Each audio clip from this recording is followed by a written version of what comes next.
Good afternoon, my distinguished colleagues, Mr. Senate President, the Vice Chairman of the committee, Senator Erwin Tulfo. We reconvene today for the 8th public hearing on the motu proprio inquiry in aid of legislation and investigation into the flood control anomaly, even as we are already finalizing the partial committee report to be routed to your offices as early as next week.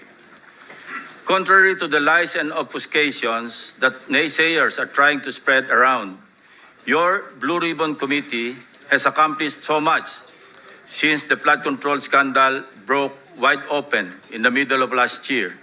Since then, waves of information have dominated the national discourse at every level of our society, local and national.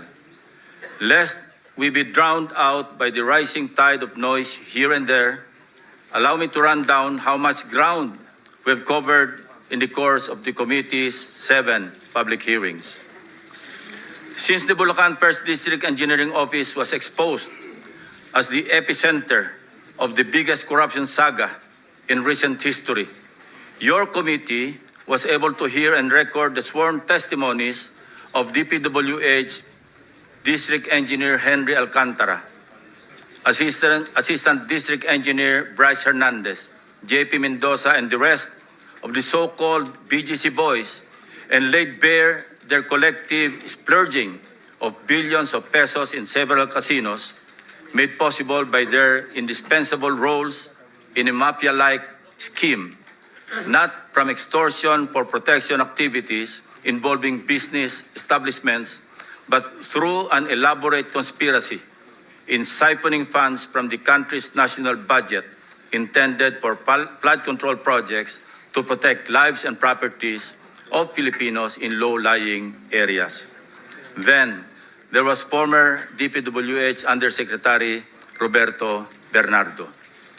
Your committee followed the money and paper trails through skillful research and questioning by our members, which revealed the deep web of in-house contracting, bid rigging, padded contract costs, and license renting. This scam was so systematic and brazen, resulting in substandard infrastructure and worse, ghost flood control projects. In the hearings that followed, the case of Bulacan proved to be a gateway, the microcosm of a much more complex and institutionalized plunder within the bureaucracy. Your committee became the stage for shocking and scathing revelations made by the key actors of the flood control scam. We conduct these hearings with such fairness and integrity that those with the truth felt motivated to come forward to testify, while others became tentative and unsure of which path to trek. Let me emphasize one point. We always go where the evidence leads us. We do not target any particular person, nor do we have the intention to cover up for anybody. Thus, we uncovered the top-to-bottom systemic misuse and abuse of public funds involving high officials in the executive and legislative branches, even the Commission on Audit. Sa kasalukuyan na sa speak, may mga nakasakdal na sa Sandigan Bayan at sa mga regular na korte ng bansa, at marami pa ang sumasailalim sa preliminary investigations ng Ombudsman at Department of Justice, mga contractors at matataas na opisyal ng ehekutiba at lehislatura at iba pang sangay ng pamahalaan. As of the latest count, at least 21.7 billion pesos in bank accounts and other forms of assets are frozen upon written order by the Court of Appeals. May mga sumasailalim na rin sa Witness Protection Program ng DOJ upang tumulong palakasin ang mga ebidensya habang nangangako na magre-restitute ng napagkasunduang halaga sa ilalim ng mga pinirmahang Memorandum of Agreement with the WPP tungo sa logical conclusion ng mga klasong plunder, malversation of public funds through falsification, violations of anti-graft laws at iba pang krimen. we laid out how this deeply rooted scheme operates with systemic precision. It involves a network of actors, namely the contractors group, who collude amongst themselves to rig public biddings and monopolize flood control projects, key DPWH coordinators who manage project allocations and orchestrate the collection and delivery of kickbacks, and intermediaries, agents, or bagmen who receive these illicit funds allegedly in behalf of their principals. Naging daan din ang mga pagdinig ng komite upang mabuklat ang usapin ng conflict of interest sa Philippine Contractors Accreditation Board or PCAB. We also flagged blacklisted companies resurfacing under new names, the rampant practice of license renting, and the awarding of billion-peso contracts to severely undercapitalized firms. Modesty aside, but significantly, your committee paved the way for the implementation of landmark transparency reforms in our national budget process. These include our transition to live-streamed and open BICAM that detailed budget amendments, insertions, if you like, that are now traceable to their proponents. Not to mention stricter safeguards to ensure that no vague or undefined infrastructure projects are included in the General Appropriations Act. Let this serve as a warning to skeptics, detractors, and hijackers who exploit the vulnerabilities and anger of our people to deepen the fault lines of our nation during these trying times. Your noise will not silence the truth. Neither does it provide any help in our investigation. Your noise cannot convict and won't even indict the malefactors in this flood control mess. Only evidence does. Para ipangalandakan ninyo na inutil at walang silbi ang Blue Ribbon Committee is not only insensitive to its members, but an insult to our fellow Filipinos who have consistently followed and monitored our hearings and participated in the trillion-peso march, the clergy, students, ordinary workers, and all concerned citizens who became aware and exposed to unbridled and systemic corruption, mainly made possible by the Blue Ribbon Committee hearings and the media, who serve as a powerful tool in bringing to the households, eateries, barbershops, etc., the details of each and every hearing of your Blue Ribbon Committee.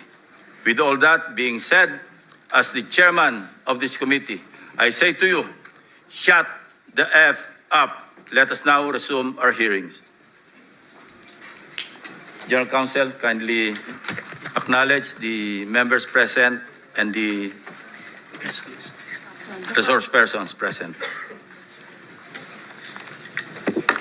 The following resource persons are present: Congressman Leandro Legarda Leviste, from the Department of Public Works and Highways, Undersecretary Arthur Bistar, Undersecretary Ricardo Bernabe, from the Department of Justice, Secretary Frederick Vida, Prosecutor General Richard Anthony Fadulion, Mr. Manuel Bonoan, Mr. Gerard Pacanan, Mr. Gerald Opulencia,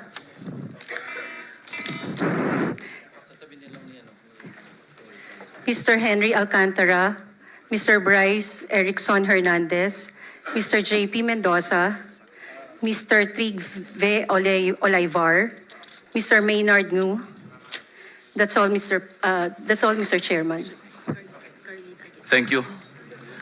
First, I'd like to thank the Honorable Congressman Leandro Leviste for attending this hearing, and also former Secretary Manuel Bonoan for flying home to attend this hearing. We really appreciate your presence. The chair would suggest that we follow the following sequence. First, yung issue ni na Vizcaya and Romualdez. And we have here two witnesses. Tawagin na lang natin sila. Anyway, it's a matter of record. But for purposes of this public hearing, tatawagin na lang natin sila na si Joy at saka si Maria. These are staffers of the tenants, the former tenants of the former owner of the resident in South Forbes Park in Makati City, yung lessor noong former owner, Mr. Ocampo. The next will be, Mr. Chair? yeah, yung next will be, yes, Mr. President. I'm just wondering, Mr. Chair, we have a guest that's hooded, and then with, who is this individual, Yeah, Mr. Chair? it is upon the request, but the names are already in our notices, so invitation. So the committee members will have properly identified them already. Thank you. If you saw the invitations. Thank you, Mr. Chair. It is upon the request na kung pwedeng wag ipakita yung kanilang mukha, no? All right, Mr. Chair. For Thank obvious you. reasons, for Thank security reasons. Now, second will be grid coordinates, and we'd like to invite Undersecretary Arthur Bistar to present and show us, the members of the committee, bakit bali-baliktad o mali-mali yung mga grid coordinates as submitted to the Office of the President, specifically sa PMS. No? So, Secretary Bernardo is here so he can also respond and explain. Third will be, andiyan ba si Yusek Bernardo?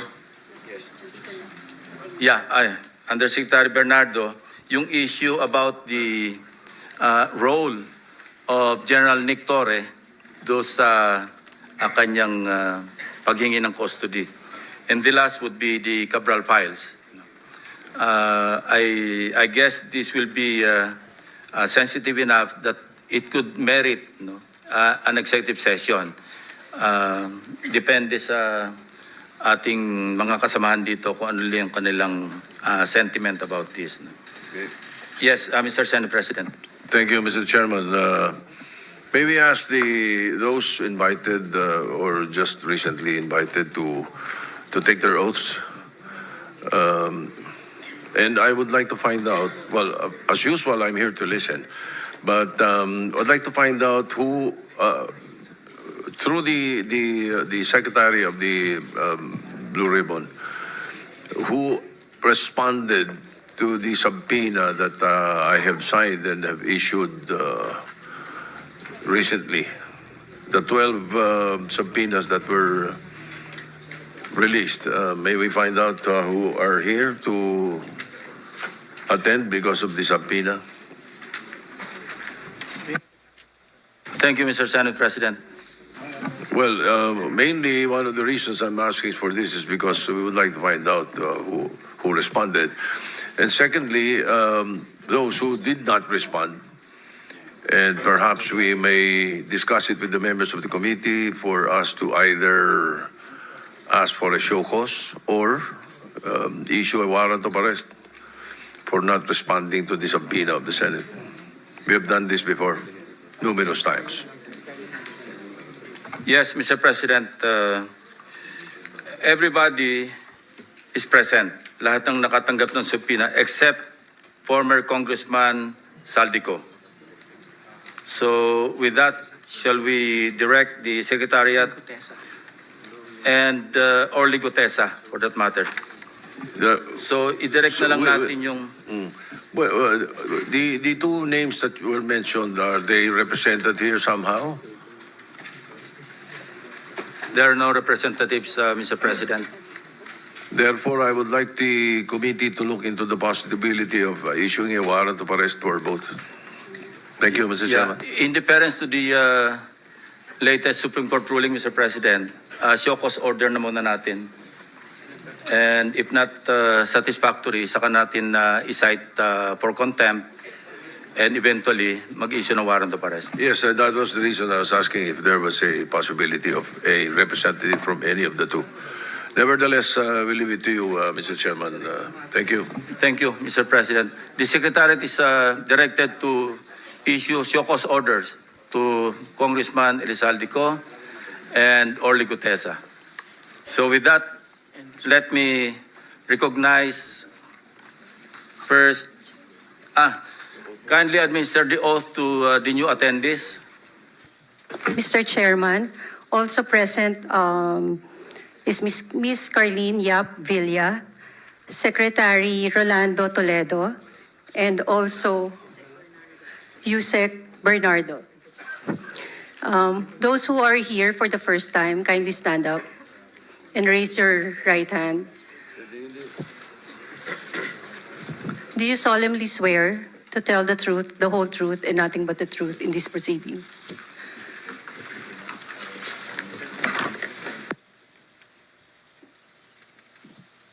Thank you very much. Kindly take your seats.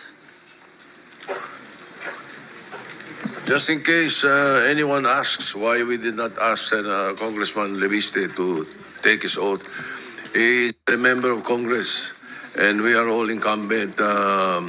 We are tasked to always say the truth, especially in our hearings. So we are subject to all the rules of both houses of Congress when it comes to hearings and inquiries, investigations. Thank you. Okay, with the permission of my colleagues, we have here, as I mentioned, Maria and Joy, and we are in receipt of a draft affidavit na gusto naming panumpaan nyo ngayon sa harap ng komite. So, magdidistribute kami ng kopya sa mga miyembro. At the same time, tatanungin ko kayo na yung inyong pinadalang draft affidavit, ito yung katotohanan, pawang katotohanan at buong katotohanan lamang. Pwede ba sagutin ninyo? While waiting for the two witnesses, we proceed na lang kay Undersecretary Ato Bisnar. With some presentation because ang issue rito is yung reports na deliberately, di umano, allegedly, nang sinabite ni dating Secretary Bonoan sa Malacanang ay mali-maling grid coordinates. So, Undersecretary Bisnar, can you make your presentation? And after that, we will ask Secretary Bonoan to respond. Yusek Bisnar. Mr. Chairman, if I may, we will present po the preliminary findings of the ICI and yung factual lang po yung papakita ni Yusek Bisnar. But for the final report with regard to the 421, we would defer to the ICI to render the final report po. Thank you, Undersecretary Bernabe. Undersecretary Bisnar is recognized. Good afternoon, Mr. Chair, Your Honors. This presentation will focus on the physical validation of flood control projects by the DPWH in support of the ICI.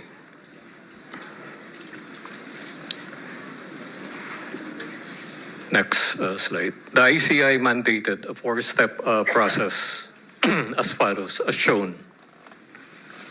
At this point, let me go very briefly. Yung first step po is the initial field validation by the DND, AFP, DILG, PNP, DepDev, and DPWH.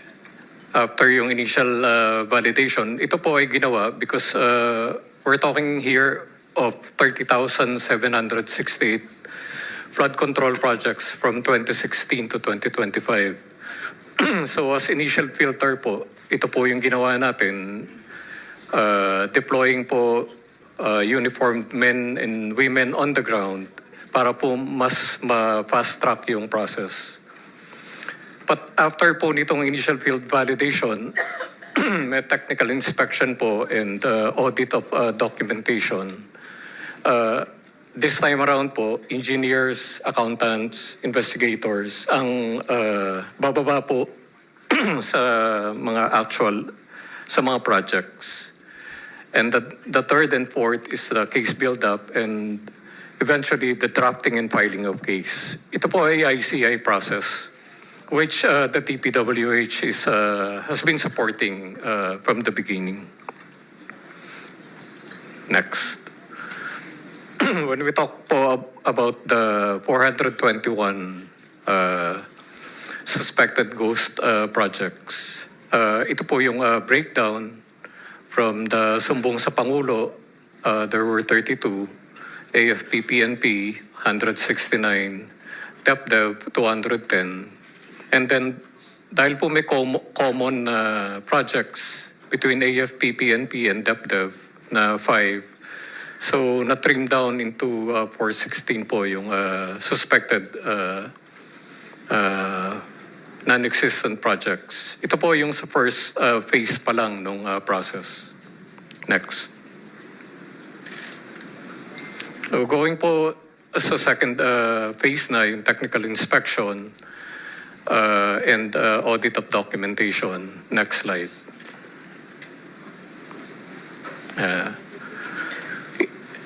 Ang ICI po created project investigation teams from the PNP and NPI. They focus po on the 79 flood control projects of the top 15 contractors. On the other hand po, the Secretary of DPWH found it important to deploy po DPWH quality assurance unit teams together with AFP and PNP engineers para po tulungan ng ICI with the technical inspection. So 337 po ang hinawakan po ng DPWH and AFP PNP engineers. Next.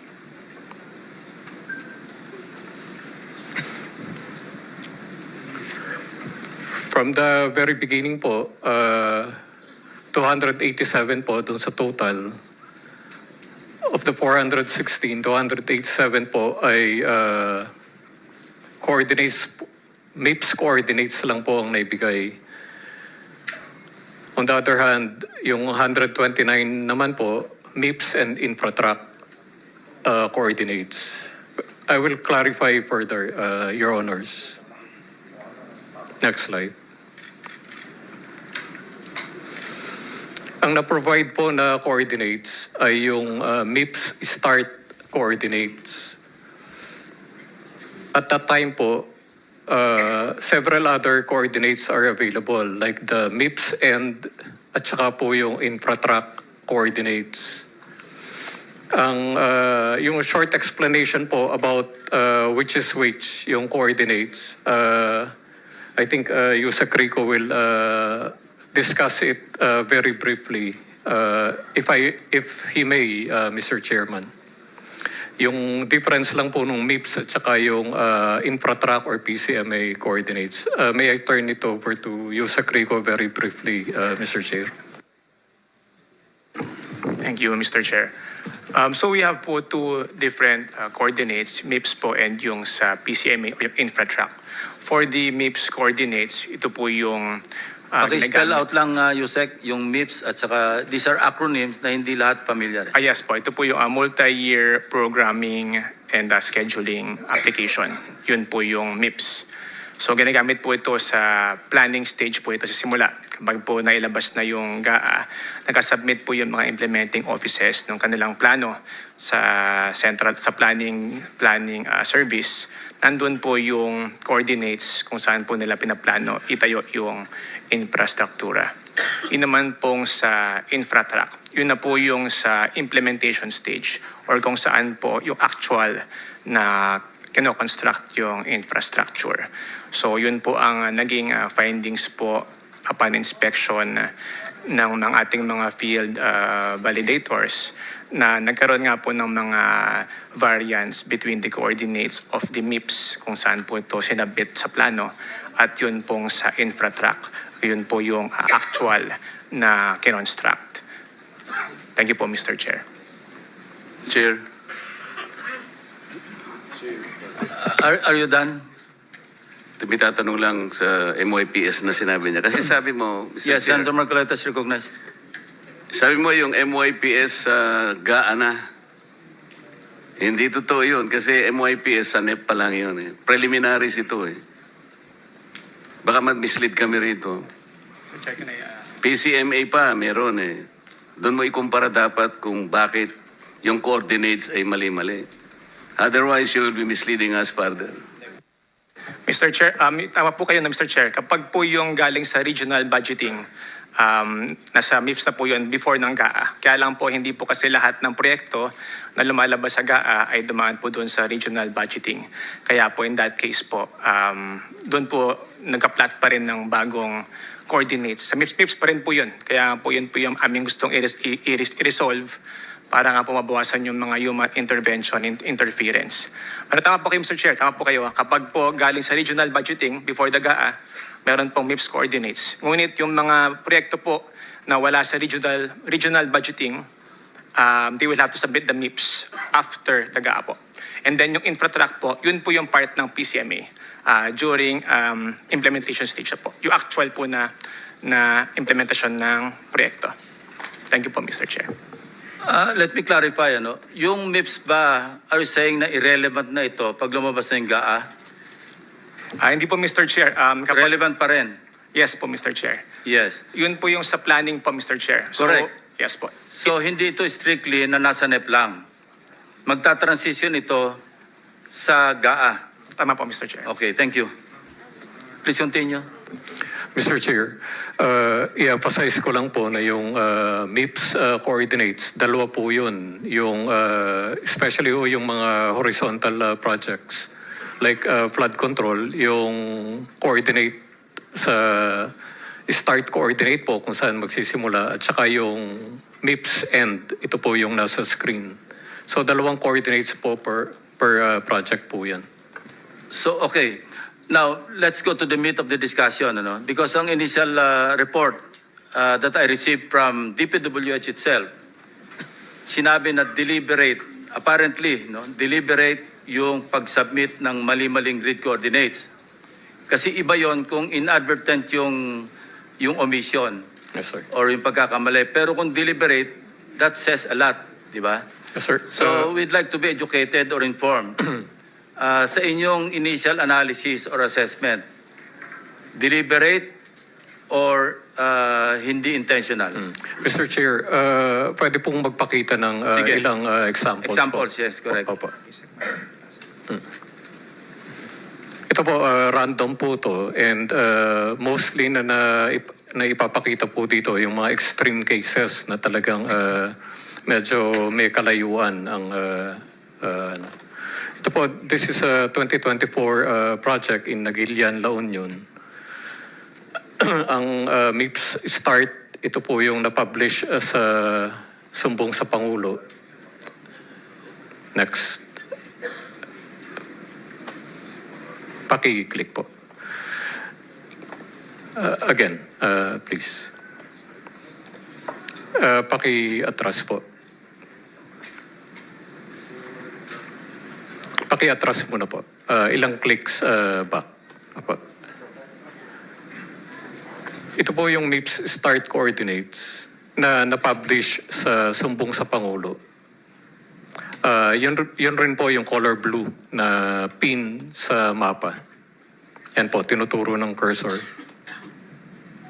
Next.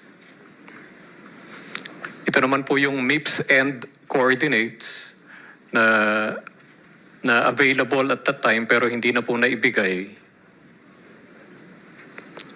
Next. And then yung quality assurance unit coordinates nung December. Teka muna, sorry to intervene. Meron pa sa gitna ito, di ba? Yung intermediate. Merong start, merong end, pero somewhere in between, merong intermediate, di ba? Yan po ang actually nasa department order na start, intermediate, and Para mas accurate. mas defined po. Mas defined. Tama. Yes, sir. Okay, please proceed. Ito pong yellow, ito na po yung actual site ng project. Next, click. which is 1.97 kilometers away. Ito po ay point-to-point comparison po nung distance from the MIPS start coordinates at saka yung actual. We have to consider po na yung dahil horizontal project po to, so yung length po nung project hindi na po na isama dito sa computation ng distance. Next.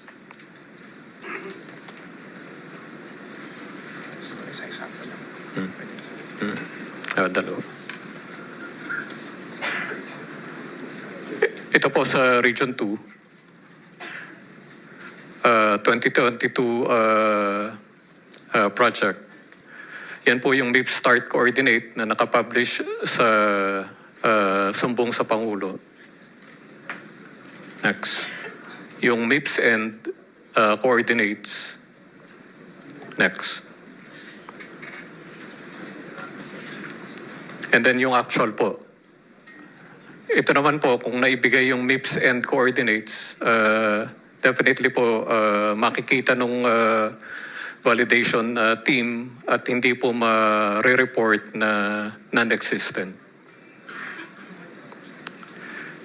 It's 214 kilometers away, 2.14 kilometers away from the given coordinates, published coordinates in sumbong sa Pangulo.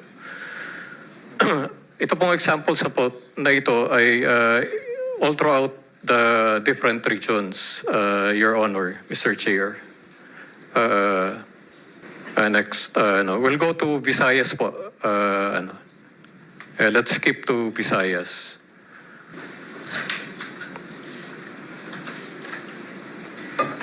It's a 2024 project po,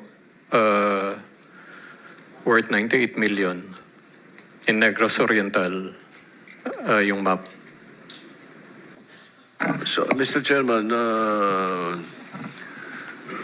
Yusek, will you please explain this to me like I was in grade 3? Ano bang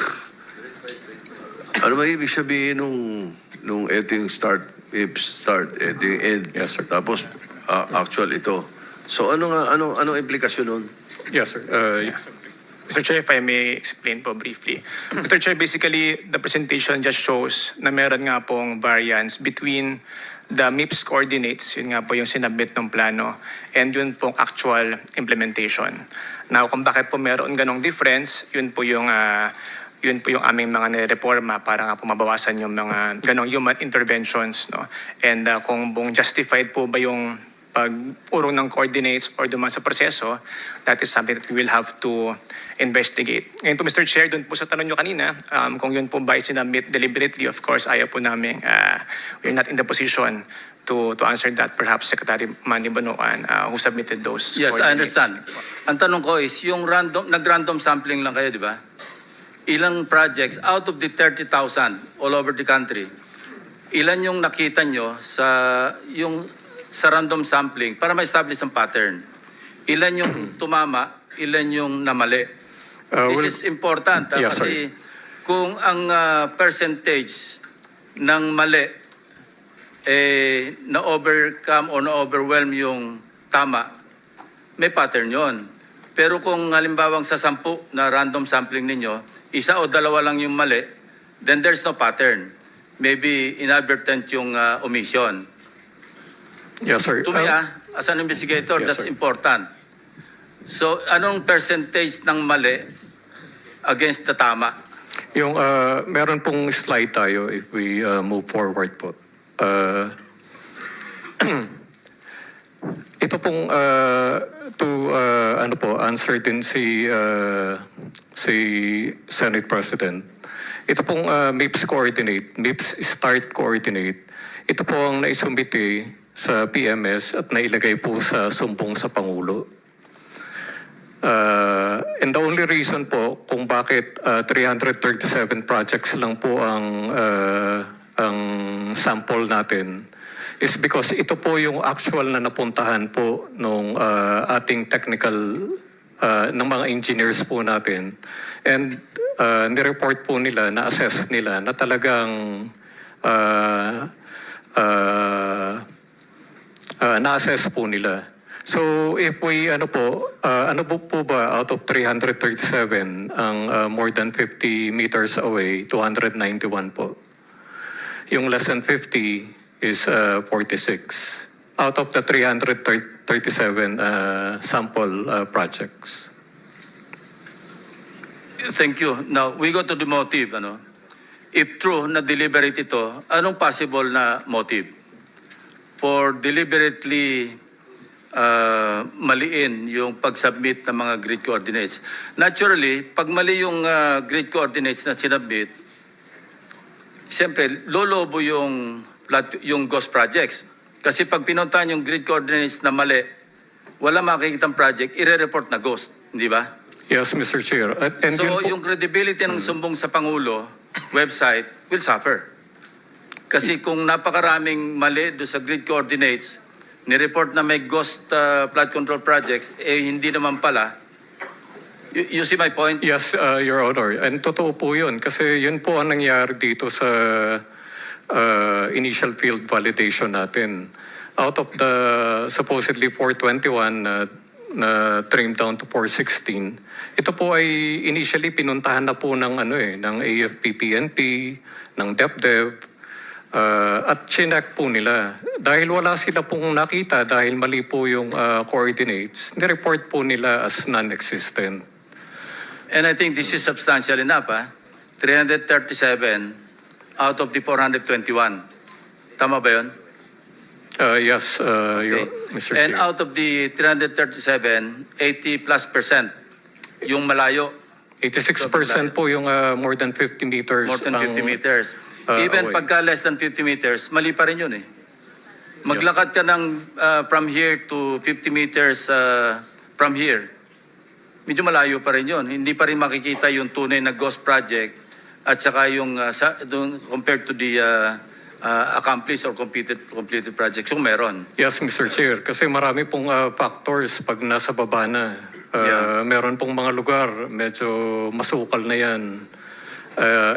And kung talagang mag-deviate ka lang by a few so many meters, hindi mo talaga po makikita. Now, next question. Who signed the submission ng mga grid coordinates sa PMS? Mr. Chair, we were trying to to backtrack yung official communication to PMS, and unfortunately po hindi namin makita. Pero Dalawa kasi ang punto rito, yung nag-submit, nag-sign, at saka yung nag-prepare. Undersecretary Bernardo, you were USEC for Operations. Can you contribute to the discussion? Kung ano yung flow? Kindly walk us through. I'm sure present ka nung dinidiscuss ito, hindi ba? Mr. Chair, nung pong submission na yan, I was on leave na po. But I know something about it. Mr. Chair, I think before the submission to the PMS, they were collecting data from the district engineers and from the regional directors. The department is collecting those data. And of course, the regional offices and the district engineering offices submitted coordinates do sa PCMA po, in accordance with the Survey 123. Yun po yung ano namin. Kasi these were actual project construction po na ginagawa. So yun po yung nare-record namin. Only to find out later that the submitted data po sa PMS was MIPS data. MIPS, yun po yun. Yung MIPS data po, yung sinasabi po ni Yusek Visnar. Tapos po, I kept on, because I was on leave on that time, so I was talking with my regional directors. Kindly elaborate, ano ba yung tawag yung mixed data? Ano yun? Multi-year... Mixed or mixed? MIPS po. MIPS, sorry. Opo, sir. Sorry po. So, yun po yung dinidiscuss ni Yusek Visnar kanina. So, I talked to my regional directors and district engineers about it, and I told them to tell to the secretary na bakit ganun, na bakit naman yung nasubmit po na datos ay ang MIPS data, eh, hindi naman po yun yung actual project construction. I mean, if we are trying to find out, of course, yung mga flood control projects, malaki po ang diferensya niyan doon po sa datos ng planning. Kasi minsan po sa loob po ng isang taon, nagbabago po ang linya ng ating mga ilog eh. So yun po, kailangang maging sakto. And I kept on saying na hindi pwedeng mabigyan ng maling coordinates. Kailangan makita natin yung actual bago natin ma-inspection po at makita talaga kung ano talaga yung existence ng projects. That is why, noon po una rin ako nagkondito, sinabi na banggit ko na rin po yun noon dito nung na-invite niyo po ako nung first time. So, ang akin po, ala naman po akong ano doon sa kung it was wrongfully submitted or may intention. Basta ang akin lamang po sana po while the data was submitted only to the PMS, bakit po may mga naiwan naman pong mga tao doon na bakit po hindi kinorek?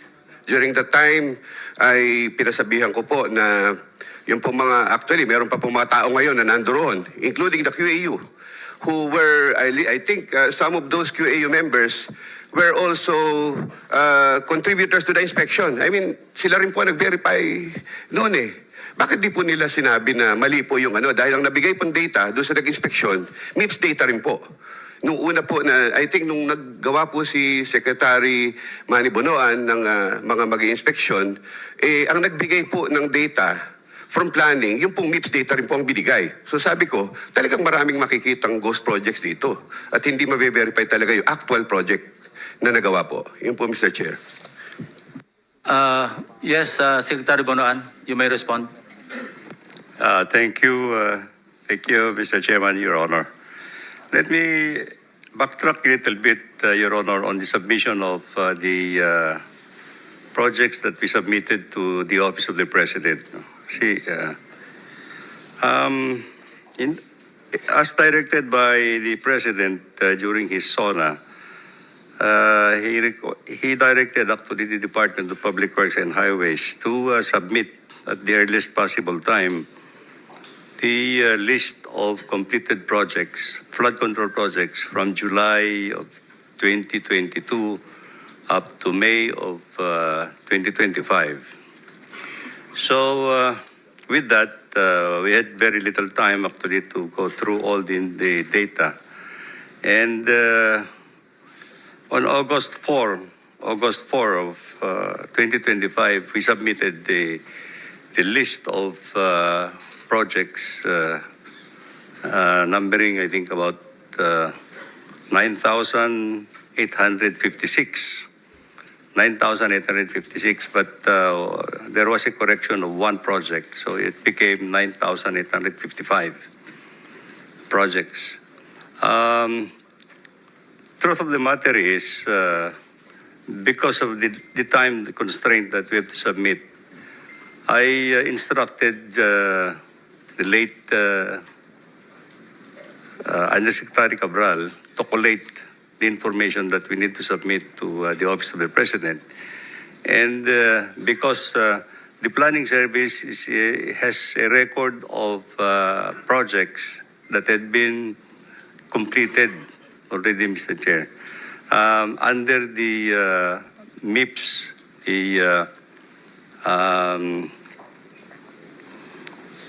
this is what has been deliberated on. This is the multi-year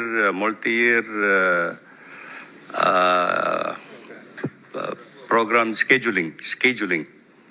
And MIPS coordinates, for that matter, Mr. Chairman, is actually a locational MIPS. It's only a locational MIPS. There is a difference between a locational MIPS and a coordinate of what as stake. The as stake coordinates is the basis for the contract.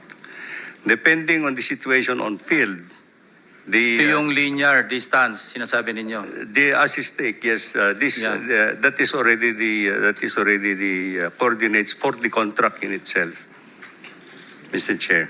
But nevertheless, what we are saying is actually, aside from coordinates that we are talking about, there are many informations that we have already also submitted to the Office of the President with regard to the projects that we have submitted.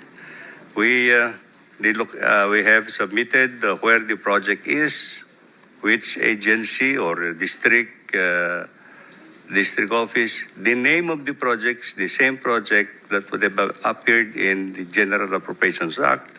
The name of the contractor, the date, the amount of contract, the amount of bid, the amount of program of work, and the date started, the date of completion. So all this information has been included in the submission to the Office of the President, Mr. Chair.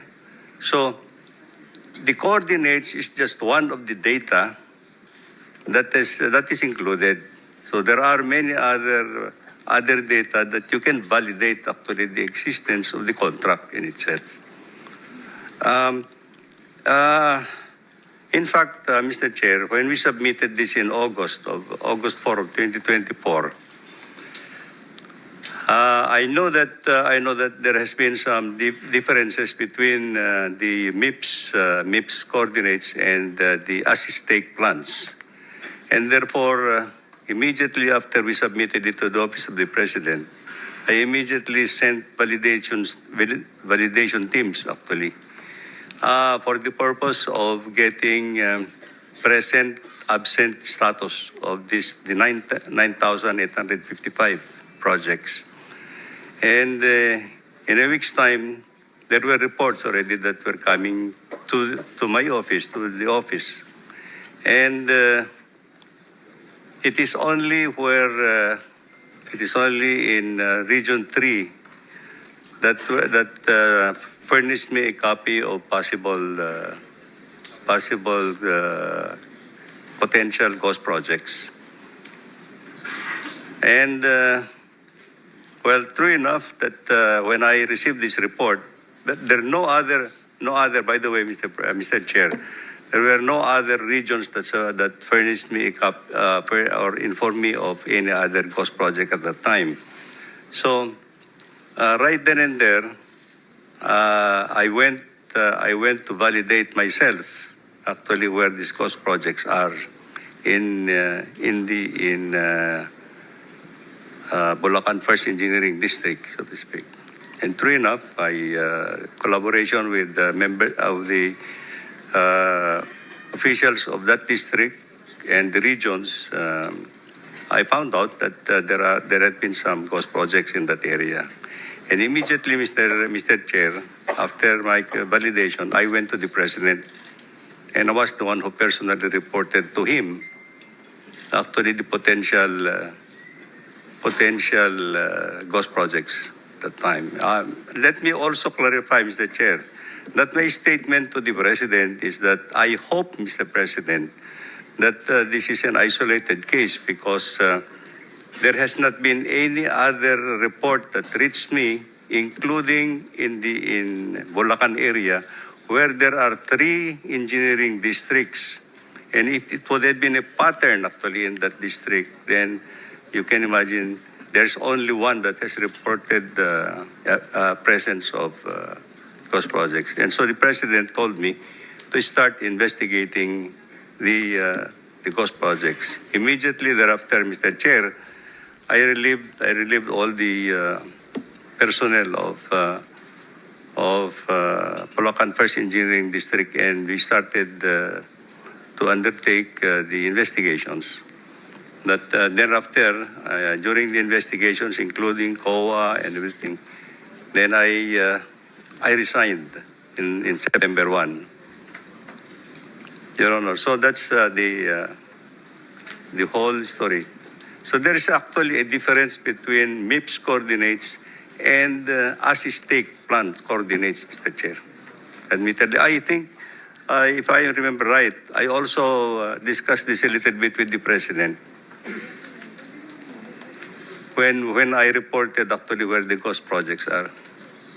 Because I think what has been submitted are coordinates of already completed projects before.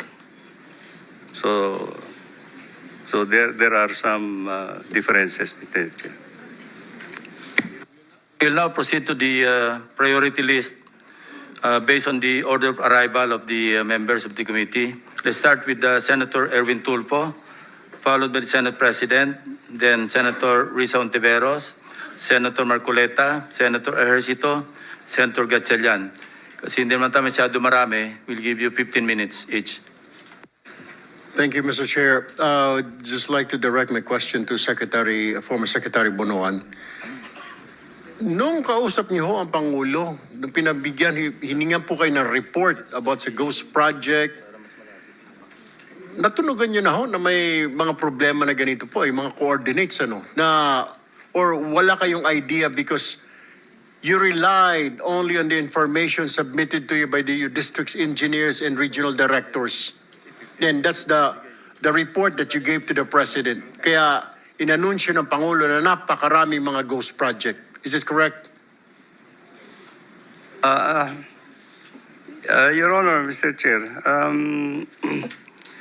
of course, I relied on the data that was generated by our people in the department, especially the office of the late Undersecretary Cathy Cabral, especially the initial, the submitted data are actually from the consolidated data by the late Undersecretary Cabral. So, nandun po yung mga MIPS data. And I think, ang ano lang na presidente nung nag-usap kami is actually the only potential ghost projects that I reported to him are those projects that were reported to me dito sa may Bulacan First Engineering District. Wala na pong iba. Have you informed the President na magkaiba yung MIPS coordinates at saka dun sa actual coordinates? Did you explain it to him? Yes, I think in our conversations, I told the President that some of these are locational, the MIPS are locational coordinates. But there is actually what we have as-stake coordinates, which is the basis of the contract in itself. But having said that, I assured that the President that it's still in the same area, yung project na yan. It's still in the same area. It cannot be in any other area, Mr. Chair. Because yung gagawin na yung kontrata, I think depende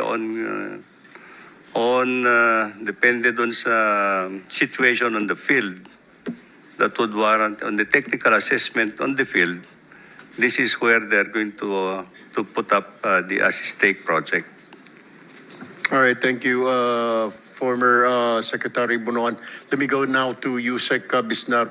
Yusek Bisnar, when you found out na meron po mga ganitong mga inconsistencies, meron pong problema tayo sa mga coordinates, na-inform po ba ang palasyo na, Mr. President, na-inform po ba ang Secretary Vince Dizon na may problema po tayo, na may mga ghost project na hindi naman talaga ghost, pero nagawa naman pala, nasa ibang lugar lang?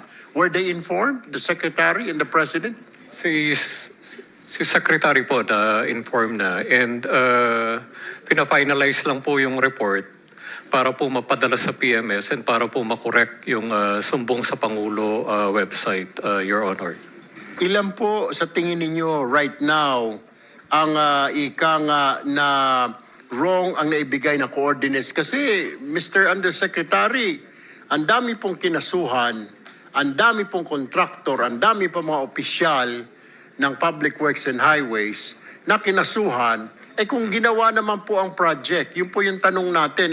It's kind of unfair saying na ghost itong project. Lahat tuloy ng buong Pilipinas, ang tingin tuloy lahat ng projects ng DPWH last year are ghost projects. And when in fact, nandiyan naman pala, nagkamali lang ng pwesto. Dito pala sinasabi, wala dito, yung pala 1.2 kilometers or 1.9 kilometers, nandoon pala yung actual project. Na ano hong action ang ginawa ho ninyo? To rectify this? Hindi po maliit na problema ito, malaking problema po ito, Mr. Undersecretary, marami ho nakakulong ngayon. May mga ngayon pinapasampina, katakot-takot na sampinang inisyu ngayon ng Department of Justice para sagutin ng mga taong ito. What have you done so far? Can I Go answer ahead, po? Yusek Bernabe. Mr. Chair, just to set the record straight po, no, yun po mga naging subject of cases pending now before the Ombudsman or Sandigan Bayan. Ito po ay talaga mga ghost projects po. So aside from the issue na meron nga po mga wrong coordinates, meron pa rin po talagang ghost projects. So, are you telling me, is this the reason why, bakit nadidelay tayo? Dahil ito ba ang reason na dinodouble check ninyo kaya wala pa na-issue ng mga warrants of arrest sa ilang mga opisyal? Because of this, you want to double check it? Correct, Mr. Chair. No? Kaya po medyo it takes time to validate kasi nga po hindi porket yung initial validation done by the field na wala doon sa MIPS coordinates, we have to verify po kung wala po talagang nagawa. So that's why ito pong 421, it took us time to validate all these sites po to ensure na kapag po may kakasuhan for ghost, talaga pong ghost project. You said 421, di ba ilang libo po yung nabanggit na Pangulo na sa report niya ang ghost project? Are you saying itong 421 pala na validate ninyo na correctly na talagang ghost?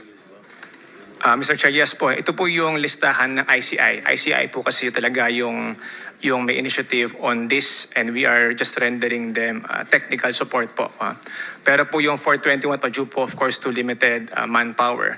Yun po ang kanila munang inuuna and then afterwards po they will expand further doon po sa ibang mga suspected So ghosts. ongoing po ang inyong pag-check ngayon, pag-validate kung talagang ghost or ika nga nasa ibang pwesto lang, nasa ibang lugar lang na ilagay yung project or ilang meters ang layo or ilang kilometro ang layo doon sa MIPS coordinates. That is correct, Mr. Chair.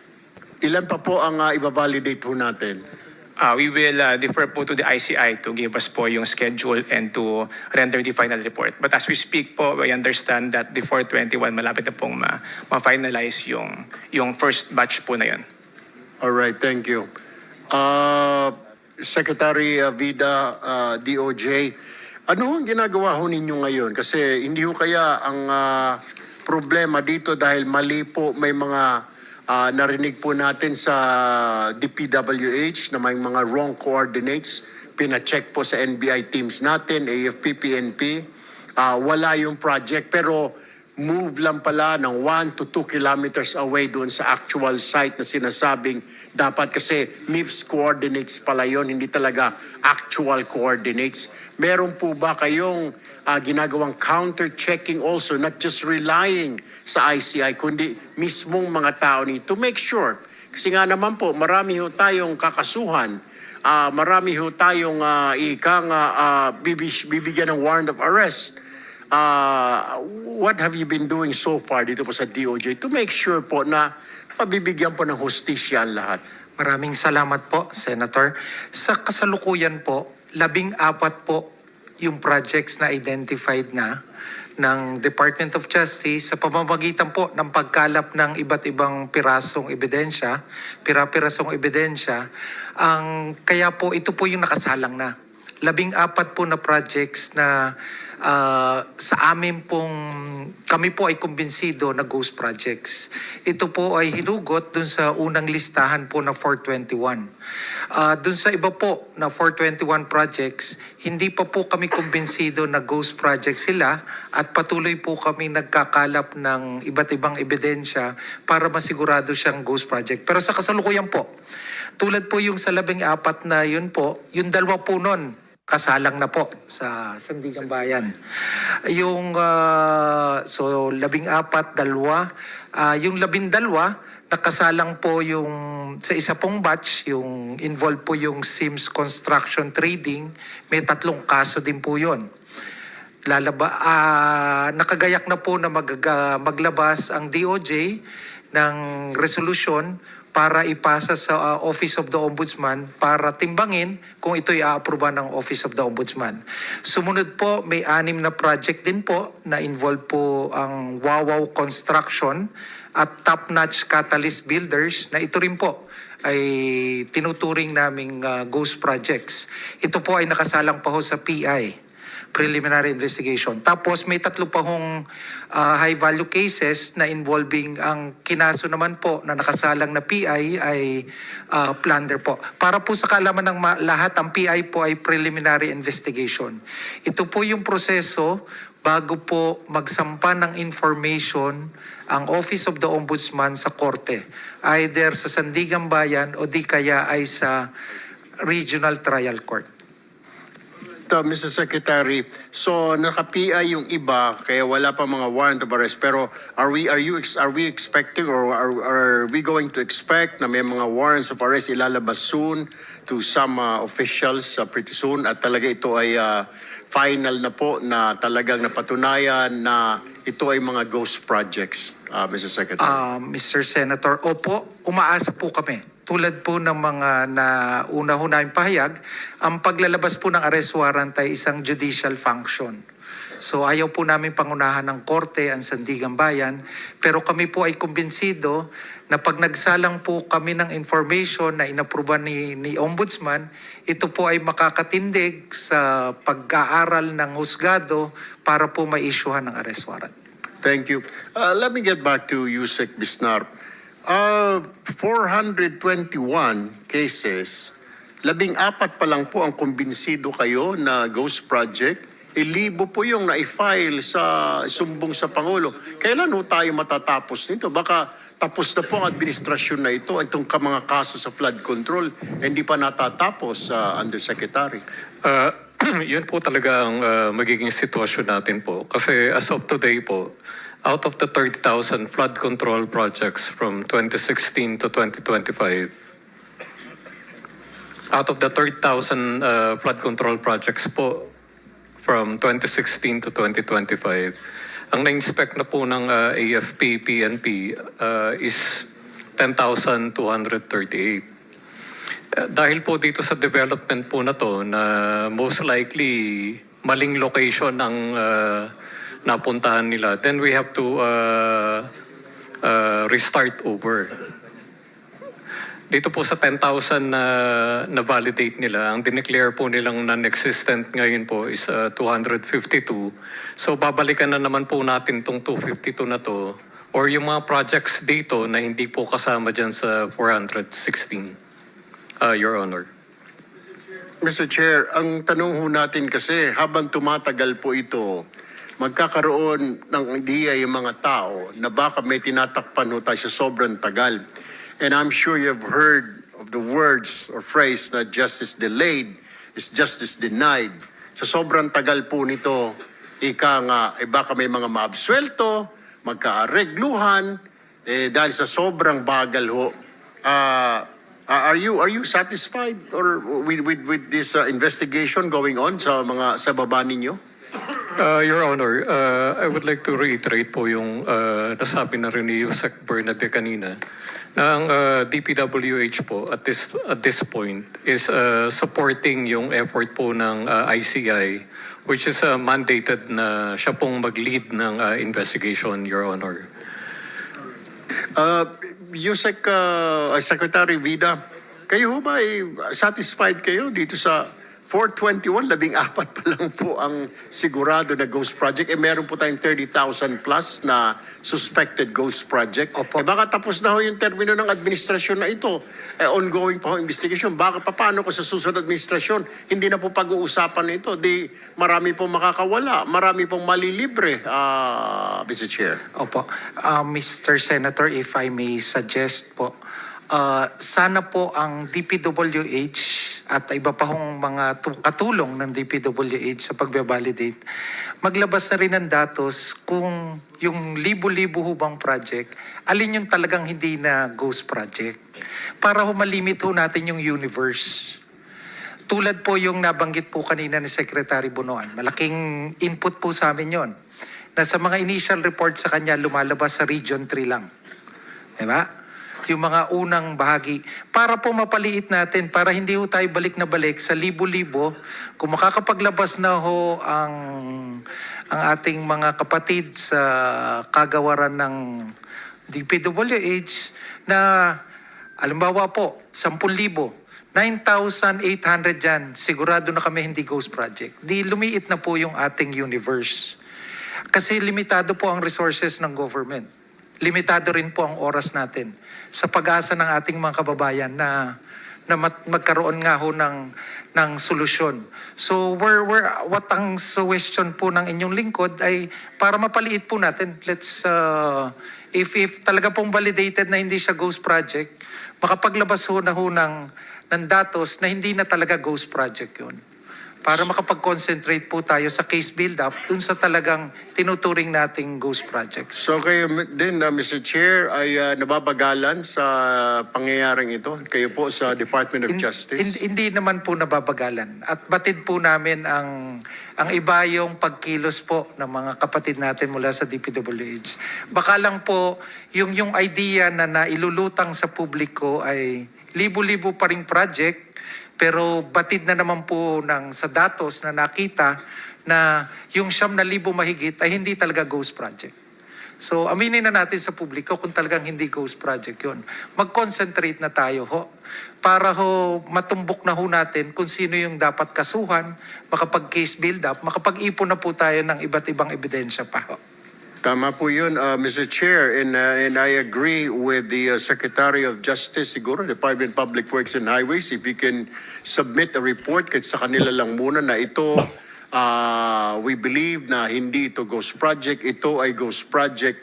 Kasi kawawa ho ang dami hong nag-aantay, ang dami hong nakalagay sa media, nag-aantay na sabpina, napadalhan ng mga sabpina, pero wala pa rin pala because of that. Siyempre, kailangan natin siguro bilisan ho natin kasi ang taong bayan po ay nag-aantay din. Tingin tuloy baka hinuhukus-pokus na ng pamahalaan ng administrasyon na ito at maraming i-absuelto, may delay pala tayo sa investigasyon. Mr. Chair, we will comply po, no? Mr. Chair, for information lang po of the body also, as of date, we have already filed cases against 87 individuals. And habang po kami ay tumutuloy ng investigasyon, kapag po meron kami makita na substandard or ghost, we will continue to file cases po, no? Hanggang po kami ay tuloy-tuloy po itong aming investigasyon po. Okay, it seems po na hindi reliable ang MIPS coordinates at there are certain inconsistencies. Moving forward po, ano ang reforms ngayon ng DPWH para ma-ensure na isa na lang po ang coordinates ng MIPS at PCMA? Kasi po parang medyo magulo I mean, meron tayong MIPS, merong ika nga para sa PCMA. Ano ho ba talaga? May paliwanag si Yusek Bisnar kasi nababago yung kontur, yung ilog. Pero hindi ba pwedeng isa na lamang na coordinates? Kasi magulo ito. Through MIPS, we identify the project. Through PCMA, we monitor the project. So hindi ho ata tama na magkaiba ang coordinates sa MIPS at PCMA. Will you agree with me? Mr. Chair, sobrang agree po kami dyan, no? Tamang-tama po yung inyong sinabi. Kaya nga po meron po kami mga reforma ngayon to implement itong mga bagong systems, to improve the systems. In fact, meron nga po kaming foreign assisted project to reform this application para nga po isa na lang ang coordinates na gamit po natin. This on top po ng aming nilaunch na transparency portal. Moving forward po, we also intend to have satellite images to monitor po ang aming mga proyekto para nga po to lessen the human intervention. Kasi Yusek Bernabe, habang may mga gray areas tayo na ganito, yung mga malilikot ang isip, nakakapag-isip ng how to make money because there's a gray area, dala-dalawa po yung ika nga coordinates natin. Pero kung iisa lamang po ito, wala hong kawala, di po ba? Tama po kayo, Mr. Chair. Mr. President, just Go ahead. this is just a request for submission very quickly. Yusek Bernabe, nabanggit nyo yung nagsampa na kayo ng ilang kaso for ghost and substandard. Baka pwedeng isubmite sa ating komite kasi pinag-uusapan kanina ghost Pero meron ding maliwanag na substandard. Which means therefore na hindi rin compliant at maaring ang dahil kulang sa budget dahil kinurakot, naging substandard, hindi ba? So if he can submit to the committee the list of cases involving substandard projects and involving ghost projects. For the We record. will comply, Mr. Chair. Thank you, Mr. President. Thank you. Yes, going back to Secretary Yusek Bernabe, naitanong ko kanina ng ating chairman kung ito po bang wrong coordinates na ito was deliberate? Sinadya po ba o hindi sinadya? Anong basa ninyo? I mean, sinadya po ba ito para ligawin ang mga investigasyon ng Blue Ribbon Committee, investigasyon ng ICI, ng Ombudsman? Ito po ba'y sinadya sa basa ho ninyo? Bakit nagbigay ho ng mga inconsistent at wrong coordinates? At ngayon lumalabas na may mga hindi naman pala lahat ay ghost project. Nagawa din naman pala. Yung pala ilang metro lamang ang layo sa pinuntahan o chinek. Ano hong comment niyo ho dito? Again, sorry po, Mr. Chair, no, but I cannot speak on behalf of the former secretary on the intention of submitting the MYPS coordinates vis-a-vis the actual location. Kami lang po ay factual that upon inspecting the projects of the 421 ay meron nga pong variance between the MYPS coordinates and the actual coordinates. Now, the reason or rationale for submitting the MYPS, di po namin kaya sagutin, Mr. Chair. Hindi ho ninyo. Siyempre may mga naiwan pa po dyan ng mga district engineer, yung mga mid-level supervisors. Hindi ho kayo nagtanong-tanong bakit mali yung naibigay na mga coordinates? Did you ask? Did you try to ask? Mr. Chair, I believe they submitted both MYPS and the actual coordinates. Ngayon po, I think doon na po sa central office na po ang nagdesisyon kung ano po yung kanilang ipapasa, Mr. Chair. All right, thank you. I have one last question, Mr. Chair. Then it's okay. I will just give way to my colleagues. Secretary Bonoan, kayo ba, you believe na yung mga binigay ho ninyo na coordinates or yung na mga tao ninyo, sinadya po ito or talagang tanga lang? Ang posible naman ho, pinag-aralan naman ho natin dyan sa civil engineering course, yung mga coordinates po na yan. May mga barkada po ako na mga civil engineer. Pinag-aaralan po, basic po yan sa civil engineering, mga coordinates na yan. Ano nangyari dito, Yusek? Mr. Chair, Your Honor, as I mentioned earlier, ang MIPS coordinate is a locational coordinate. Yung coordinates kung nasaan yung ilog, nasaan yung town, nasaan yung province, that is the locational coordinates. Ang difference, Mr. Chair, is actually when the project is going to be contracted out, there is what we call as-stake coordinates, as-stake plans. Depende na po doon sa condition on field condition. Kasi sila na po magdi-determine where the project will be most useful. Doon na po nila ilalagay yung project na yan. So that is actually the as-stake coordinates, which is actually the limits of the contract that will be implemented, Mr. Chair. May I just want one comment lang, Mr. Chair. When I learned about the report that there were actually about 421 potential ghost projects, it's already a mind-boggling information to me. I have never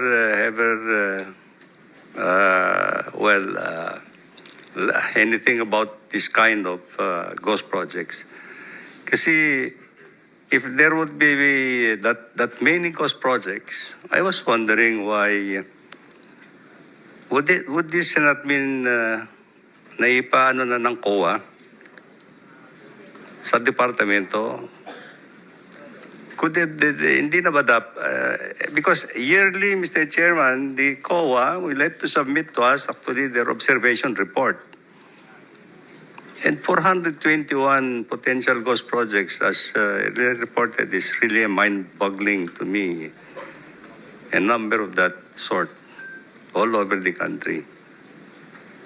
Hindi ako, Secretary Bonoan, maaring maniwala ho ako kasi kita naman ho natin may sabwatan ho, bilang ilang mga district engineers po ninyo dati at saka mga regional directors and yung mga COA, yung COA na naka-assign po sa inyong tanggapan, nag-uusap-usap po sila. Pero with what you're saying, 420, medyo malaki nga ho yun. Pero sana nga lang po, with the new administration, magawan ho kaagad ng paraan ho ito. Ano po? Kasi makapag-isip po ang tao na wala ho nangyayari. Kaya yan ho ang nireklamo ng mga kababayan natin. Wala po nahuhuli, wala pa nakukulong. Yung pala, may problema tayo. Kung hindi pa po na-raise ng Mr. Chair natin na ang problema sa mga wrong coordinates, kaya kailangan i-double check ho natin. Yun ang mahirap. Next time po siguro, before may make statements or comments sa media, sa social media, kesyo ganito, kesyo ganon, we have to verify muna po. Ano po? Kasi pinapaasa po natin ng taong bayan, justice this, huhulihin sa ganito, kakasuhan na sa ganon, hindi pa makasukasuhan, iniisip tuloy mga kababayan natin, baka nagkakaaregluhan na po, may inaayos na, may pinaplansya na, yung pala dapat to, sinabi nyo kaagad na may problema po tayo, inform ninyo ang DOJ, ito pong may mga problema tayo sa wrong coordinates para na-inform ang taong bayan. Because yung mama ho, ang Pangulo, nagsalita na may mahuhuli, si Ombudsman Rimulya, may mahuhuli, may aarestuhin ng mga opisyal. Alam nangyari. Yung pala, ang tingin ko ho, yung problema natin dyan sa mga coordinates na yan. Anyway, Mr. Chair, I'll just reserve my other questions sa second Thank you, Vice Chairman Tulfo. Before I recognize the Senate President, quick intervention, follow-up doon sa kanyang tanong. I remember, noong nagpunta kayo sa Oriental, and this was the first time na narinig ko sa inyo mayroong maling grid coordinates. This was long before the Sumbong sa Pangulo website was launched. Sinabi nyo kagad sa inyong interview, mali yung grid coordinates namin ng aking team na in-inspection namin, na kinunclude namin ghost project sa Sitio Dique, Oriental Mindoro. And we were very sure na hindi yon na hindi mali. Alam namin talagang ghost project because we never relied or we did not rely on the Sumbong sa Pangulo, which at that time was not yet in existence. Hindi pa ito na-launch. Bakit meron na kagad kayong parang subliminally or consciously, alam niyo nang may mga maling grid coordinates? That was the first time, when I first learned na talagang merong mga nasubmit sa Sumbong sa Pangulo na maling grid coordinates, my investigator's mind, kaya una naisip ko Secretary, bakit kayo nakapagsalita noon na mali yung grid coordinates namin when in fact we did not rely on the Sumbong sa Pangulo grid coordinates. We relied on the DPWH grid coordinates and people on the ground.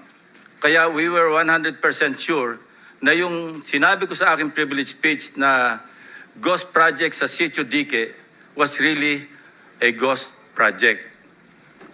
Alam nyo, Mr. Secretary, i-disclose ko lang, noon ako unang napikon sa inyo. Because you were undermining the work done by my staff. Go ahead, please. Please explain. Your Honor, I'm sorry, but there's probably a misunderstanding a little bit on that, Mr. Chair. I only knew about the differences between the yung grid coordinates when we submitted actually the list of projects sa Office of the President. That is, I never knew actually about the coordinates, even. Maliwanag po yung inyong interview Mali yung grid coordinates ni Senator Lacson. Yun ang narinig ko sa interview nyo. Sabi ko, paano niya sabing mali? Chinek namin sa ground mismo, kausap namin yung mga tao, and we inspected physically. So my other question is, between August 4 last year, when you submitted the list of the grid coordinates to the Office of the President, Yes, sir. and now that we're discussing it, Yes, Your Honor. Kailan nyo unang na-realize na may mga maling grid coordinates? After August 4, Your Honor. When? After August 4 could be today. Well, I think a few weeks after when I already been able to validate actually yung existence of the ghost projects in Bulacan First Engineering. Who informed you na merong mali? The regional office of Region 3, Your Honor. Hindi kayo nasabihan ni Undersecretary Bernardo na mali po sir yung ating nasubmit? Hindi po for that particular area, Your Honor. No. We did not discuss. All over, no? All over. We did not discuss actually coordinates at that time, Your Honor. Undersecretary But, Bernardo? we did not discuss the coordinates actually at that time. It's only the presence of Yeah, the okay. potential. I want to hear from Undersecretary Bernardo because in one of our private conversations, na-take up niya yan eh. Nasabi na sa inyo na mali po sir yung ating nasubmit. When was that? Mr. Chair, basta ang naalala ko lang po noon is that when I talked to one of my, especially Region 4B, during that time, because there were issues in Region 4B that I think hindi naman po ghost talaga. So, ang ginawa ko po doon, with the Director, Gerald Pacana, na hindi ko po makausap noon, naalala ko po noon, kinausap ko si Engineer Altea at saka si Ruben Santos, na sabi ko, paliwanag nyo na kay Secretary yan dun sa yung sitwasyon natin na baka mali yung mga coordinates. Kasi ang pinag-iisipan po namin is that, although alam po naman ng taga-DPWH to, the late Undersecretary Cabral made the submission to the PMS. I think she directly submitted that to the PMS. Meron po siyang kausap doon. And of course, I think the Secretary during that time cannot read all these documents. Di naman po niya ano yun eh. Ang alam ko po noon, nagpapalitan lamang ng nagsasubmit si Jose Cabral sa PMS. So yun po yung alam ko. So that is why, ang sinabi ko po, paliwanag ninyo kay Secretary Bonoan na mali ang coordinates. Baka kailangan maano niya. And I think between those period, may napaliwanag po ni Ruben Santos kay Secretary, nabanggit po sa kanya. Kailan po ito? I think after the submission na po nung sambong sa Pangulo, Mr. Chair. After August 4. After August 4 po. So, how many days after August 4 yan? Siguro po ilang araw lang kasi parang Ilang hindi pa araw? po ako retired nun eh. So were there efforts to inform the President to correct or were there efforts within the department to correct, to rectify? Kasi ang tagal ginagamit ng sumbong sa Pangulo yung mga grid coordinates eh. And kami mismo, I kept praising the sumbong sa Pangulo as very helpful to us. Kailan nyo kinol yung attention na Malacanang, Ops, i-recall muna namin kasi mali yung aming nasubmit. Were there efforts in that regard? Yes, as I recall, Mr. Chair, Your Honor, I think when I reported to the President the presence of the ghost projects in Bulacan First Engineering District, after I have validated it personally, 2 weeks after siguro po yun, 2 weeks after August 4. 2 weeks after August 4 po Yeah. nung kwan dito. And I told the President that as I learned from our staff noon na po, nung pinag-uusapan na natin yan, that they were telling me that there seems to be some differences between the MIPS coordinates and the ASISTEC coordinates.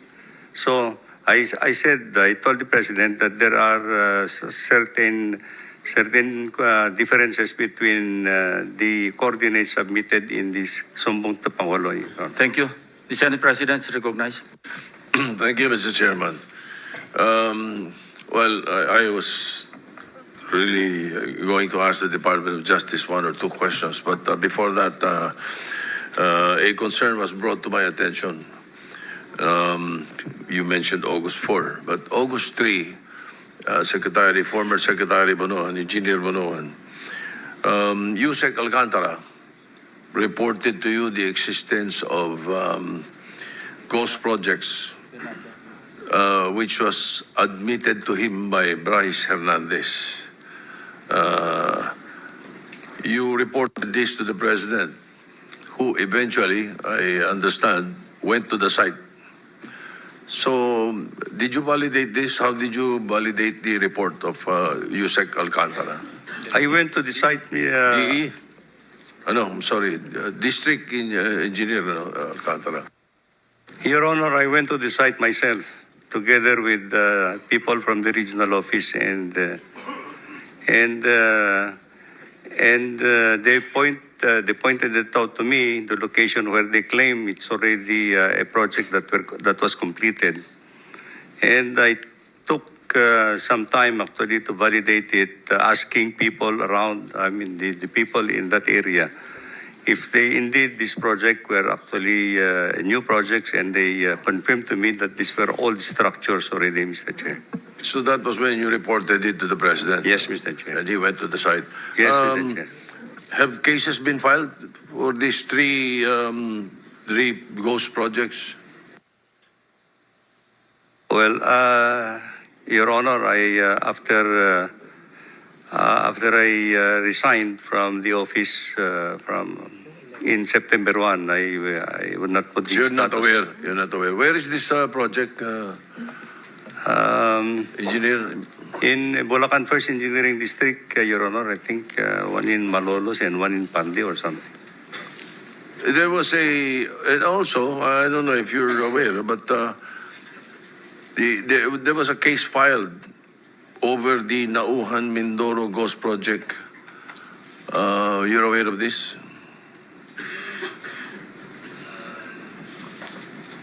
Yes, this is Yes. in Oriental Mindoro, Your Honor. Yes, I think so. And according to the report, the list of the accused is not complete. Are you aware of that, or is the DOJ aware of that? There are certain members of the DBM that should have been included, but are not included in these cases filed. Can you enlighten us, Secretary Bida? Okay. In the case of the Nauhan project, Your Honors, this matter was investigated by the Office of the Ombudsman, and similarly, the preliminary investigation was also conducted. The same is not visible to the Department of Justice, Your Honor. So it should be the Ombudsman that we should pose this question. Is that what you're saying? Yeah, the information may be available to the Office of the Ombudsman, Your Honor. All right. Now for the DOJ, I'm not going to take much of the time, Mr. Chairman. What do we do with the with the personalities that are under our custody? When I heard that you now have under your witness protection program, or accepting pala, Roberto Bernardo, Harry Alcantara, Gerald Opalencia, and Sally Santos. What do we do now, Mr. Secretary? With your permission, PG Dong Padulyon would. Go ahead. Thank you, Mr. Chair. Insofar as the witnesses admitted already into the program, Mr. Chair, the department will probably be asking for, especially for those who are under the custody of the Senate Blue Ribbon Committee, that we take custody of them so that they can be placed under the protective custody of the Witness Protection Program. You are contemplating on sending a request to the Senate, is that it? Yes, we are contemplating on doing that, Mr. Senate President, sir. But not at the very moment, no? You may only be referring to Henry Alcantara, right? Yes, Mr. Chair. He's the only one under the custody of the Senate that was Oh, submitted. yeah. So Yes, sir. Only Engineer Henry Alcantara, sir. Bernardo, Valencia, and Santos are not, no? Engineer Opalencia, and Sally Santos are not under the custody of the Senate, Your Honor. All right. Sama nyo na pag alis nyo, kung gusto nyo. If he will be granted by the the... chairman is already agreeing, I don't think anyone else would If would the chair of the Senate Blue Ribbon Committee so desires, sir, then we will take the necessary or appropriate action to take him into our custody. Sige, baka mabawasan na namin yung laman doon sa baba dahil baka may mga ipapasok kami bago eh. Meron nga, Yung, Mr. President. especially those who do not respond to the subpoena that the Senate has brought out. So, all right. Your Honor, if we just thresh out the operational matters with the office of the committee of the Senate, Your Honors. Yes, All right. we will gladly take the protective custody of the I know for a state fact that witnesses. the Committee on Agriculture under Senator Pangilinan wants to confine some people. A few more after, currently, Mr. President, and I think Sige. in the next hearing, meron pa ho. Kaya mas So, maganda Mr. talagang mailipat na yung iba.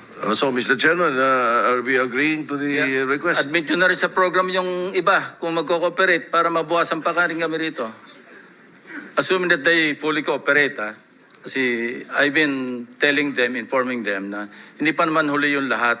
And the committee may even recommend through the Senate President, once they fully cooperate and help in the investigation and eventual conviction of those being implicated, then, and I hope you will agree if the committee will recommend to the WPP, to the DOJ actually. Mr. Chair, we will seriously consider the recommendation coming from the Senate Blue Ribbon Committee and the Senate President. As we have made official in the statements of the department, we are not totally disclosing the possibility of these witnesses who applied that they will no longer be considered in future cases. Pwede pa naman po, ang sinasabi lang po ng departamento, base doon sa kanilang application sa ngayon at base doon sa mga kasong gusto nilang makover, hindi po papasok. Pero we're not saying that in the future, if there are cases or there are other statements that may come out, where it will turn out that they will be or they can be utilized in the prosecution of these cases, the department will certainly consider it, sir. So, loud and clear, ha? Bryce, JP, Curly, you heard it from the horse's mouth. May pag-asa pa kayo. So, pagtulog nyo mamaya, isipin nyo mabuti yung gusto nyo i-testify. Hindi po pwedeng half-hearted and half-truth. Kailangan talaga, when you decide to fully cooperate, fully cooperate. All right. So thank you, Mr. Chairman. I will not use the rest of my time. I will just use it for interjection later on. Sigo. Thank you. Isa pa, before I recognize Senator Risa Ontiveros, hindi to cast in stone, di ba?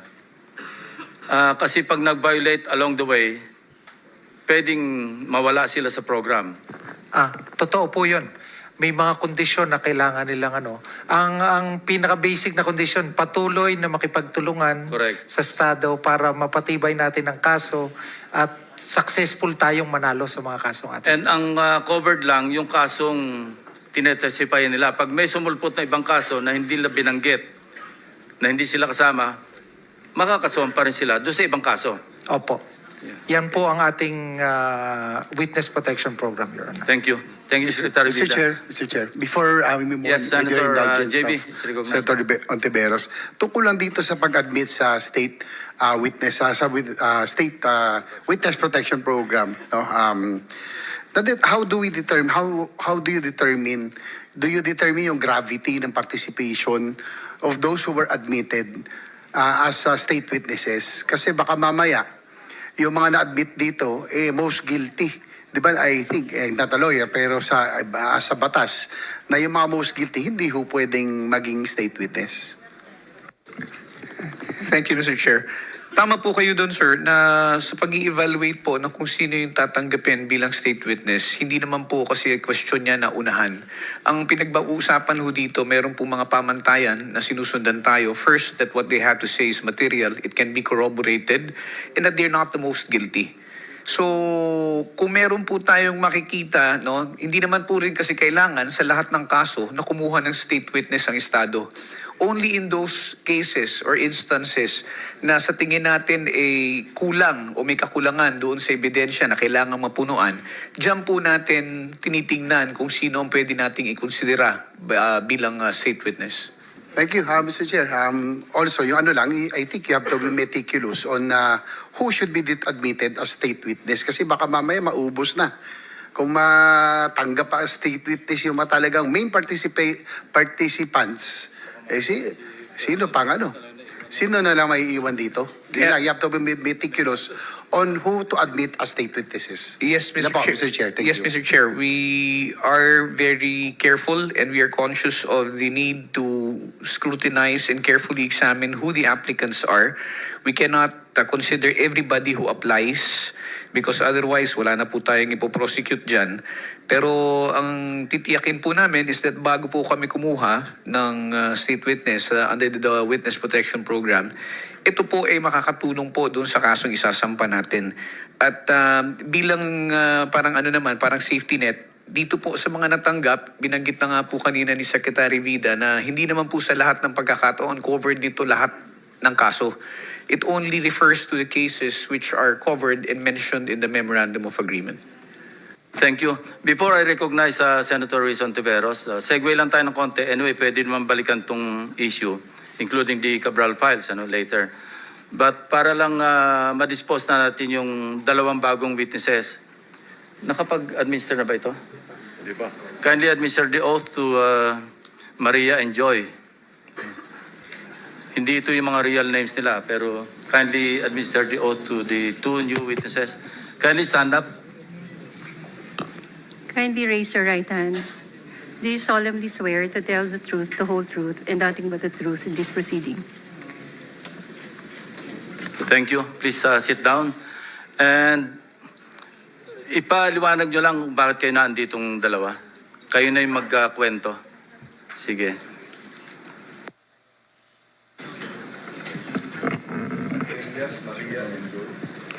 Good afternoon po. We have their real names. Nandiyan naman sa invitation. Thank you. Okay, so we are working for our boss, Rico Ocampo, who was the previous tenant of 30 Tamarind at Forbes Park. 30 Tamarind, South Forbes. South Forbes, Yeah. sir. Kayo yung mga staff ni Mr. Rico Ocampo. Kami po, yes po, office staff po ni Yeah. Sir. Na siya yung tenant doon sa bahay na naibenta noong April 2023. Go ahead. That is Continue. correct, Your Honor. And then, during that time, January 29, we were CC'd sa email sa boss namin that we are being evicted January 31 at 3 p.m. Dapat nakalabas na kami ng place. Unfortunately, sa sobrang dami po ng gamit, we weren't able to comply with their deadline. So we have asked TJ Conti, who is the broker from Turnkey Properties. Nakipag-coordinate po kami to have an extension. And we were given until February 3, I think, to that was already 2024 po. And eventually you were evicted. And who informed you that you were being evicted? We were informed by our boss po. It was parang email po ng law firm. And then sinisi po kami ng boss namin for us to be aware that we have to leave the place by January 31, 2024 at 3 p.m. Yeah, I was able to talk to your boss, si Mr. Rico Ocampo. And he made mention na meron kayong nakaharap nung you were forcibly being pushed out of the residence. Nabanggit niya si Carla Discaya. Would you confirm that? That was February 1 po. Yeah. TJ Conti, he introduced us to the contractor, but he didn't mention the name. Yeah. But how did you know that that contractor being referred to by TJ Conti is actually Mr. Discaya? Well, actually, sir, we already mentioned to our boss nung lumabas yung mukha po ni Mr. Discaya. Nasabi ko, kamukha Saan lumabas ang sa mukha? TV po, when the flood control project is being brought up. No? During the hearings. Yes, during the hearings. Okay, so sabi so- ko sa boss ko, sorry Yeah. about that. Sabi ko po sa boss ko, tsaka sa colleague ko, tingnan nyo nga, ma'am, tingnan mo pong maigi itong mukha na to. Hindi ba ito yung contractor na pinakilala sa atin ni TJ Conti? And then we both agreed na siya nga. And he was physically there. He was physically there. How long did you talk to Mr. Diskaya? It's less than 5 minutes po, pero kasi natandaan namin siya because he was the one manning the people na sinabihan pa na tulungan kami para mapabilis yung pag-move out namin. Kindly narrate the conversation that took place between you and Mr. Diskaya at that point in time. Okay. During February 1 po, it was just a short introduction by TJ Conti. He mentioned that he is the contractor. And then February 2, medyo nagtagal po kasi nakiusap na nga kami na we really cannot matanggal lahat ng mga gamit dahil sa sobrang dami. And he also mentioned to us na contractor ako dito eh. Meron din kaming deadline. And then we both asked baka pwede po namin pakiusapan yung may-ari, yung bagong nakabili ng bahay. And then he also mentioned that si Romualdez ang nakabili. And then after po nun, That's according to Mr. Diskaya. that is according Okay. to the contractors. Now, nandito tayo ngayon sa pagdinig, ano? Kung makikita niyo personal, si Carla Diskaya, makikilala niyo? Yes, Your Honor. Pakituro niyo nga kung nandito siya sa loob ng session hall. Lapitan niyo na lang kung sino dyan sa among the resource persons. Hindi, lapitan mo na lang at hawakan mo na lang sa balikat, hindi magagalit yan. Your Honor, Excuse pwede me, po bang... you will be recognized later. Okay. No? Tuloy lang natin itong proceeding muna. Sige, miss. Pareho kayo na ina-identify nyo na siya mismo yung kaharap ninyo na sinasabing ang may-ari ng bahay, si Speaker Romualdez, at kailangang umalis na kayo? Kindly answer, use the microphone. Tama po, Your Honor. Tama po, sir. So maski ngayon, sa susunod na panahon, sa ibang pagkakataon, ganyan pa rin ang inyong magiging statement. Correct, Your Honor. O ngayon, Carly, it's your turn. Your Honor, okay lang po ba tanggalin nila yung face mask nila? Kasi sa totoo lang po, talagang hindi ko sila naaalala kahit sa panaginip ko na naginip ako ng It's not for you to bangungot. identify them, it's for them to identify you. No? Your Honor, wala po kasi akong maalalang transaction Well, at saka that's your nakapas. option to deny. What we're establishing here is the fact that there are two witnesses present here under oath na sinasabing nagpunta ka doon at nine-name drop mo, totoo man o hindi, si Speaker Romualdez na siya nagmamay-ari, bagong may-ari noong number 30 Tamarin Street sa South Forbes. Yun lang naman eh. It's not for you to be able to, hindi naman ikaw ang witness against them eh. I don't know if I'm correct.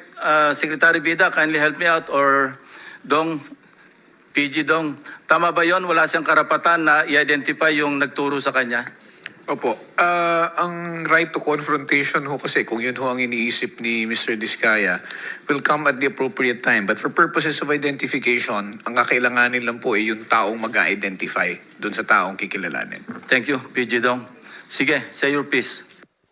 Your Honor, gusto ko po sanang ma-identify po muna yung dalawang nagtuturo sa akin kasi kahit ni minsan po, hindi pa po ako nakakapasok sa South Forbes Park. Hindi ko pa nga alam kung ano mga uri ng mga bahay meron doon. So, malabong-malabo po talaga at wala po akong inuutusan na kahit sinong broker kasi takot po akong bumili sa mga lugar na yun. Ang kaya ko lang bilhin po ng mga lupa sa lugar lang po ng mga Pasig na hindi ganun kamahal ang presyo ng lupa.